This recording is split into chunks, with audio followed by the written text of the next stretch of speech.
जयकारा बोलो माता रानी का। जगत माई महामाई माँ भद्रकाली की जय बोलो। माता रानी के सांचे दरबार की जय बोलो। तो धनु राशि वालों, आप सभी का बहुत बहुत स्वागत है धनु राशि भिंड यूट्यूब चैनल में। बंधुओं, भूत प्रेत, तांत्रिक क्रिया या फिर नजर हो या कोई टोना टोटका, हर एक चीज से आपको मुक्ति दिलाएगा यह एक महाशक्तिशाली शाकिनी रक्षा कवच। जी हाँ बंधुओं, हो सकता है कि आपने इस रक्षा कवच के बारे में पहले कभी सुना ही ना हो, परंतु हम आपको बता दें कि यह जो शाकिनी रक्षा कवच है यह इतना अधिक शक्तिशाली है कि इसे दुनिया के सबसे शक्तिशाली रक्षा कवच में शामिल किया जाता है। कई पुराणों में इस रक्षा कवच के विषय में अलग अलग व्याख्यान देखने को मिलते हैं। शिव पुराण में भी इसके विषय में बताया गया है, साथ ही साथ देवी भागवत और लिंग पुराण में भी इसका आंशिक वर्णन देखने को मिलता है। बंधुओं, हम आपको आज एक ऐसी गुप्त महाविद्या, महाशक्तिशाली ज्ञान देने जा रहे हैं जिसे किसी को देने के लिए लोग हजारों रुपए का चार्ज लगाते हैं, लेकिन हम आपको यह बिल्कुल मुफ्त माता रानी की सेवा में समर्पित करने जा रहे हैं। अब हम आपको बता दें कि आपके जीवन में जितने भी कष्ट हैं, चाहे वह पैसे रुपए की समस्या हो या फिर काम धंधा व्यापार सही नहीं चलता हो, कर्जे में आप डूबते जा रहे हो या फिर आपको ऐसा लगता हो जैसे कि आपके सारे जीवन की खुशियों को बांध दिया गया है, आपके ऊपर किसी प्रकार का तंत्र मंत्र टोटका हो चुका है, तो ऐसी किसी भी समस्या का कारण कहीं ना कहीं किसी न किसी प्रकार की नकारात्मक ऊर्जा होती ही है। अब यह नकारात्मक ऊर्जा आपको कई तरह से पीड़ित कर सकती है। आपके जीवन में जिस भी भाग में कमजोरी होगी उसी भाग पर यह नकारात्मक ऊर्जा हमला करेगी और आपको पूरी तरह से बर्बाद कर देगी। तो ऐसे में आपके पास बस एकमात्र यही रास्ता बचता है कि आप अपना रक्षा कवच अपने साथ रखें, क्योंकि आप जो भी पूजा पाठ अनुष्ठान करने की कोशिश करेंगे पहले तो वह आप कर ही नहीं पाएंगे, और यदि आप उसे कर भी लेंगे तो उसमें कहीं ना कहीं किसी न किसी प्रकार की विधि विधान की चूक हो जाएगी आपके हाथों से, और वही चूक आपकी उस पूजा पाठ का फल आप तक नहीं पहुंचने देगी। बंधुओं, जो नकारात्मक ऊर्जाएं होती हैं, तंत्र मंत्र की जो क्रियाएं होती हैं, वे जातक पर कुछ इस प्रकार से प्रभाव डालती हैं कि जातक को यही लगता रहता है कि शायद उसका भाग्य खराब है, उसके किस्मत में ही सुख लिखा नहीं है, इस वजह से वह कभी इस तरफ ध्यान ही नहीं दे पाता है और लगातार जीवन में कष्ट सहता रहता है। लेकिन बंधुओं, आज हमने आपको बता दिया है कि आपके जीवन के कष्ट और परेशानियों का स्रोत क्या है, तो अब हमें इसका उपाय भी बताना ही होगा। तो आज हम इस रक्षा कवच के विषय में आपको संपूर्ण ज्ञान पूरे विस्तार के साथ देंगे। साथ ही साथ हम आपको यह भी बताएंगे कि आज इस समय पर आपको इस रक्षा कवच को अपने लिए निर्माण करना और इसे प्रयोग करना क्यों आवश्यक है, क्योंकि बंधुओं, समय और काल की अलग अलग मांग होती है। हमने अपने पिछले कार्यक्रम में भी आपको बताया था कि यह जो समय और काल चल रहा है, इस समय में ग्रहों की दशा कुछ इस प्रकार से है कि नकारात्मक ऊर्जाएं, भूत प्रेत की ऊर्जाएं बहुत अधिक शक्तिशाली हो चुकी हैं और वे सबसे पहले आपके जीवन पर प्रभाव डालेंगी, क्योंकि आप बहुत ही सीधे और सज्जन प्रवृत्ति के इंसान हैं, और ऐसी नकारात्मक ऊर्जाएं सीधे साधे साफ हृदय के सज्जन इंसानों को ही अपना पहला शिकार बनाती हैं, क्योंकि इनके ऊपर कब्जा कर पाना, इनकी सोच को प्रभावित कर देना बहुत आसान होता है। ये कभी प्रतिरोध नहीं करते हैं, बहुत ही सरल स्वभाव के होते हैं। इसलिए आज का यह कार्यक्रम आपके लिए बेहद आवश्यक है। आपके जीवन में जो भी परेशानियां, जो भी अड़चनें चल रही हैं, वे सारी अड़चनें और परेशानियां आज इस कार्यक्रम को देखने के बाद निश्चित तौर पर 100% गारंटी के साथ हम आपसे कहते हैं समाप्त हो ही जाएंगी। हमें पूर्ण विश्वास है अपनी माता रानी और अपनी भक्ति पर। तो बंधुओं, हमारा आपसे बस यही एक निवेदन है कि आज चाहे कुछ भी हो जाए, दुनिया इधर से उधर हो जाए, चाहे कोई काम बने या बिगड़े, परंतु आपको इस कार्यक्रम को अंत तक अवश्य देखना है। इस कार्यक्रम के हर एक मिनट, हर एक सेकंड में ज्ञान की भरमार है, तो आपको 1 मिनट 1 सेकंड का भी कार्यक्रम मिस नहीं करना है, वरना आप अपने जीवन में आ रही इस भगवत कृपा को ईश्वर के आशीर्वाद को खुद ही वापस लौटा देंगे। और फिर आप खुद ही बताइए कि आपके कष्ट और परेशानियों का कारण कौन बना? आप स्वयं ही बने। जी हाँ बंधु, तो ऐसी भूल नहीं करना है, इस कार्यक्रम में अंत तक बने रहना है। बंधु, हम दिल से बताते हैं कि हमने आज इस कार्यक्रम को तैयार करने में सचमुच में बहुत मेहनत की है। माता रानी से बहुत निवेदन किए हैं कि हे माता रानी, आपके भक्त बहुत परेशान हैं, पल पल पे ठोकरें, परेशानियां और लगातार अपमान सहते चले आ रहे हैं। इनके जीवन में किसी प्रकार से उद्धार होना चाहिए, आपकी कृपा पहुंचनी चाहिए। तो हे माता रानी, आप इन भक्तों के जीवन में आएं, अपनी कृपा लेकर आएं और इनके हर एक कष्ट को समाप्त कर दें। और जो हम विधि आज बताने जा रहे हैं, इन भक्तों के जीवन में इस विधि का पूरा प्रभाव होना ही चाहिए। और माता रानी, आपकी आशीर्वाद की हमें बहुत कृपा है। ऐसा निवेदन हमने माता रानी से किया, तब हम इस कार्यक्रम को आज आपके लिए तैयार कर रहे हैं। भक्तों, बंधुओं, आज का यह कार्यक्रम आपके जीवन के लिए रामबाण औषधि के समान है। इसे आपको देखना ही होगा, वरना आपसे ज़्यादा दुर्भाग्यशाली कोई इस संसार में है ही नहीं। क्योंकि हम तो एक तरफ सच्चे हृदय से आपकी सहायता करने के लिए आपके पीछे पीछे भाग रहे हैं, और आप हैं कि हमसे हाथ छुड़ाकर, माता रानी से अपना दामन छुड़ाकर भाग रहे हैं। तो ऐसी भूल नहीं करनी है बंधुओं, आपको इस कार्यक्रम को अंत तक अवश्य देखना है। तो चलिए बंधुओं, बिना समय गवाए माता रानी का नाम लेकर आज के इस बेहद ज्ञानवर्धक और जीवन में चमत्कारी परिवर्तन लाने वाले विशेष कार्यक्रम की शुरुआत करते हैं। कमेंट बॉक्स में लिख डालिए, जय मां भद्रकाली रक्षा करो। माता रानी निश्चित तौर पर आपके ऊपर रक्षा करेंगी, हमें पूर्ण विश्वास है। इसी के साथ साथ बंधुओं, यदि आप इस चैनल कार्यक्रम पर पहली बार आए हैं तो आप इस चैनल को सब्सक्राइब अवश्य कर लें। बगल में जो सब्सक्राइब का बटन है उसे अभी इसी वक्त दबा दें, क्योंकि ऐसा करके ही आप माता रानी के दिव्य परिवार, माता रानी की दिव्य कृपा के पात्र बन जाएंगे। और फिर आपका हर एक कष्ट माता रानी खुद देख ही लेंगी। जो माई की गोद में आ गया, माई क्या उसका कभी बुरा होने देंगी? कभी नहीं। तो जल्दी से माई के परिवार से जुड़ जाइए, माँ के भक्त के साथी बन जाइए और चैनल को सब्सक्राइब करिए। तो चलिए बंधुओं, चैनल को सब्सक्राइब कर लिया, अब आगे बढ़ते हैं। तो अब बंधुओं, पहले शास्त्र की बात कर लेते हैं। आपने शक्ति माँ के बारे में अवश्य सुना होगा, जिनका दूसरा स्वरूप माता पार्वती हैं। उन्हीं का एक श्रेष्ठतम स्वरूप, जिसमें सभी 10 महाविद्याएं, 9 देवियां समाहित हैं, जिन्हें हम देवी दुर्गा कहते हैं, चामुंडा देवी के नाम से भी जानते हैं।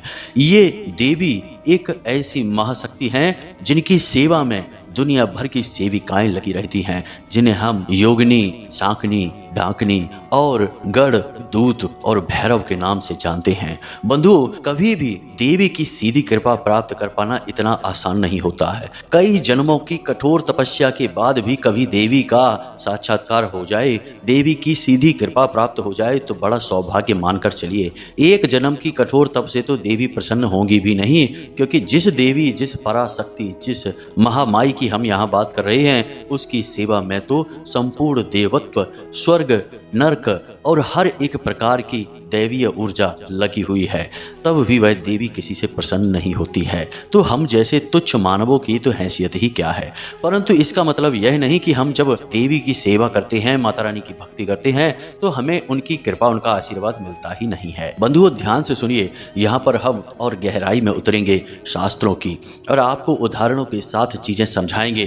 तभी तो आपको सारी बातों का भरोसा होगा और आप इस क्रिया को अपने घर में करना शुरू करेंगे। वरना आप यही कहेंगे कि गुरुजी बातें बता देते हैं इधर उधर की, हमें समझ ही नहीं आती है। तो ध्यान से सुनिए, जब कोई देवी के किसी भी स्वरूप की पूजा करता है, साधना करता है, उनका नाम स्मरण भी करता है, तो देवी की सहायिकाएं, जिन्हें हम अलग अलग नामों से जानते हैं, हमने आपको कह दिया, योगनियां उनका मुख्य नाम है।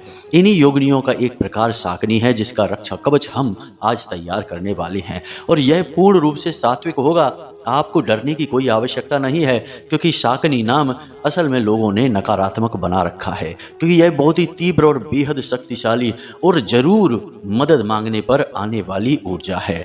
देवी की प्रमुख सहायिका है, यह सेविका है। तो जब हम और आप जैसे तुच्छ मानव माता रानी की सेवा करते हैं, चाहे किसी भी रूप में करें, चाहे माँ बगला के रूप में करें, चाहे माँ काली के रूप में, माँ दुर्गा के रूप में, किसी भी रूप में उनकी हम जब पूजा करते हैं, तो तुरंत उनकी सहायिकाएं, उनके सेवक भैरव, गढ़, उनके रक्षक दूत तुरंत हमारी ओर चल देते हैं। जी हाँ बंधु, माता रानी तो नहीं लेकिन उनके ही प्रतिरूप, उनकी ही आंशिक शक्ति को धारण करने वाली ये दिव्य शक्तियां हमारी ओर आ जाती हैं और हमारे आसपास रक्षा कवच बना देती हैं, निर्माण कर देती हैं, जिससे जातक सुरक्षित हो जाता है।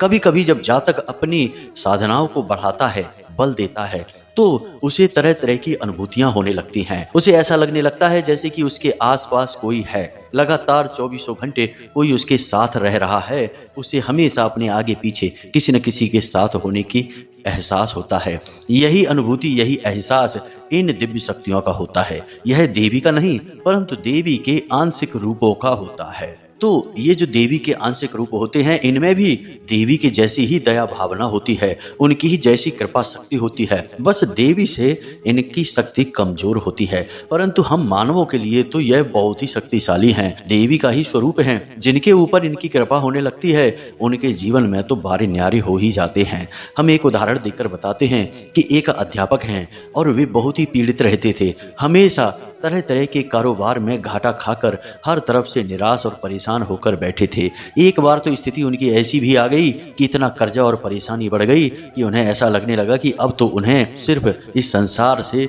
मरकर ही मुक्ति प्राप्त होगी, आत्महत्या ही एकमात्र उपाय है। तभी उनकी हमसे मुलाकात हुई और उन्होंने हमसे अपने सारे कष्ट खोलकर बता दिए। उनकी आंखों से आंसू छलक उठे, रोने लगे बेचारे। कहने लगे कि हमने तो बहुत कुछ बनाने की कोशिश की परंतु दुर्भाग्य ने कभी साथ ही नहीं दिया और आज हमारी जीने और मरने की स्थिति है। हमने उन्हें देवी के एक विशिष्ट स्वरूप की लगातार साधना पूजा करने की सलाह दे डाली। यहाँ पर हमने उन्हें साधना करने के कुछ विशेष नियम भी बताए, देवी की इस पराशक्ति के बारे में भी समझाया और सारे विधि विधान को समझाया और उन्हें चेतावनी भी दी कि जब अपने जीवन में आगे बढ़ोगे यह देवी शक्ति आपके जीवन में प्रकट होगी, आपकी सहायता करेगी, हर तरफ से आपको खुशियां ही खुशियां देगी। तो कहीं मार्ग से मत भटक जाना, वरना आपकी मृत्यु निश्चित है, आपको मृत्यु तुल्य कष्ट प्राप्त होगी। क्योंकि अब जो आपके भाग्य का था वह तो आपने देख लिया, लेकिन अब जो आप साधना करके प्राप्त करेंगे वह यह देवी आपको देगी। तो इस देवी की दी गई मदद, या यूं कहें कि इसके आशीर्वाद का सम्मान करना, हमेशा सत्य और अहिंसा के मार्ग पर ही चलना, किसी को पीड़ा कष्ट मत पहुंचाना। उन्होंने भी हमें इस बात की रजामंदी दी और इस साधना को करना शुरू कर दिया। बंधुओं, साधना तो उनकी केवल 41 दिन की थी। साधना समाप्त भी हो गई, कुछ भी नहीं हुआ, लेकिन फिर अचानक से उनका बुद्धि परिवर्तन होने लगा। उन्होंने एक छोटा सा कार्य शुरू किया। हम आपको चीजें खुलकर नहीं बता सकते हैं क्योंकि यह किसी व्यक्ति के व्यक्तिगत जीवन की कहानी है, तो कहीं उसके ऊपर किसी प्रकार की कोई कष्ट पीड़ा ना आ जाए, इसलिए हम उसका नाम नहीं ले सकते हैं। बस हम आपको बता रहे हैं, आप समझिए। तो उनके दिमाग में कुछ ऐसे विचार आए कि उन्होंने एक छोटा सा व्यापार शुरू किया और वह व्यापार उनका दिन दूना रात चौगुना बढ़ा और अचानक से उन्हें इतना धन लाभ होने लगा कि सारा कर्जा ही समाप्त हो गया। लाखों रुपए के वारे न्यारे हो गए और आज उनके पास खुद का मकान, गाड़ी और बहुत इज्जत है समाज में। तो कहने का मतलब है कि यह सब कुछ उनके पास कैसे आया? यह देवी की कृपा और आशीर्वाद से आया, क्योंकि उन्होंने तो अपने भाग्य का प्राप्त कर लिया था, निराशा और परेशानी। तो बंधु, हमारा कहने का मतलब यह है कि देवी की कृपा प्राप्त तो होती है, परंतु उससे पहले देवी की पराशक्तियां, जो उनकी सेविकाएं हैं, जो उनकी सहायिकाएं हैं, सहायक हैं, वे आते हैं। तो बस हम आज उन्हीं के विषय में चर्चा करने वाले हैं। आज हम आपको एक ऐसा शक्तिशाली रक्षा कवच बनाकर बताएंगे जिसे आप स्वयं अपनी मर्जी से, अपनी इच्छा शक्ति से तैयार कर पाएंगे।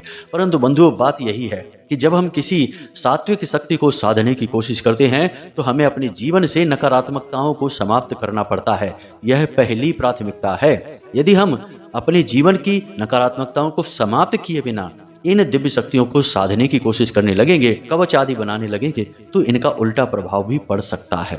जी हाँ बंधुओं, तो इन बातों को जरा ध्यान रखना। आपको खुद को शुद्ध व्यवहार करना है, किसी को भी कष्ट नहीं पहुंचाना है, चाहे मन, वचन या कर्म कुछ भी हो।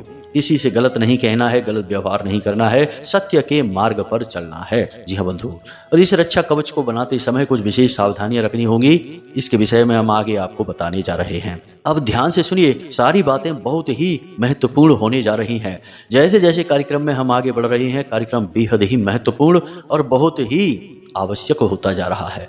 एक एक बात को ध्यान से समझिए बंधुओं, आपको 11 कीलें चाहिए। जी हाँ बंधुओं, क्योंकि इस क्रिया को कई चरणों में किया जाएगा, तो इस क्रिया में प्रयोग की जाने वाली चीज़ों के विषय में हम आपको बता रहे हैं।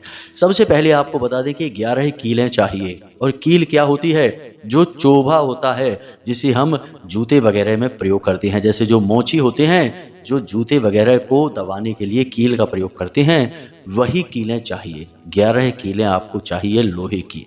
पहली सामग्री यह है।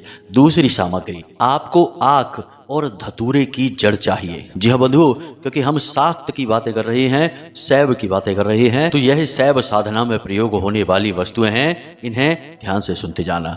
काले रंग का एक कपड़ा चाहिए, काले रंग का ही एक धागा चाहिए। इसी के साथ साथ रुद्राक्ष की एक माला चाहिए, एक माला जिससे आप मंत्र का जाप करेंगे, मंत्रोच्चारण करेंगे, उसके लिए माला फेरने वाली। उसी के साथ साथ आपको 4 रुद्राक्ष की मालाएं और भी चाहिए। जी हाँ बंधुओं, ध्यान से सुनते जाना, यह विधि बहुत ही महत्वपूर्ण है। हम फिर से आपको बता रहे हैं बंधुओं कि आपको इस क्रिया को करने में डरने की कोई आवश्यकता नहीं है। बस होगा यह कि यदि आपने विधि विधान का पालन नहीं किया तो इस क्रिया का फल आपको नहीं प्राप्त होगा, क्रिया पूर्ण रूप से असफल रहेगी। बाकी नकारात्मक कुछ नहीं होगा, यह पूर्ण रूप से सात्विक विद्या है, बस इसे ध्यान से समझते चलना। इसी के साथ साथ बंधुओं, आपको चाहिए एक ताबीज। जी हाँ बंधुओं, ताबीज किसी भी प्रकार का हो, बस गोल होना चाहिए, उसके अंदर आप कुछ भरेंगे।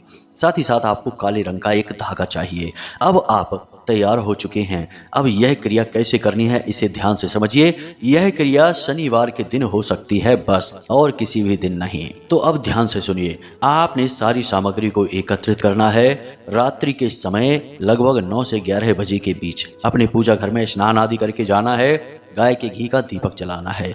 देवी का जो भी स्वरूप आपके घर में हो, चाहे वह माता काली की फोटो हो, चाहे माँ बगलामुखी की फोटो हो, किसी भी स्वरूप का फोटो आप अपने चौकी पर रखेंगे। यानी एक चौकी बिछाएंगे, उसके ऊपर लाल रंग का वस्त्र बिछाएंगे, उसके ऊपर इस तस्वीर को रखेंगे। तस्वीर को अर्पित करने के लिए लाल रंग का ही आपको पुष्प चाहिए, माला चाहिए, और उसके बाद लाल रंग का ही प्रसाद चाहिए। खुद के बैठने के लिए भी लाल रंग का आसन होना चाहिए, और खुद के पहनने के लिए लाल रंग के वस्त्र होने चाहिए।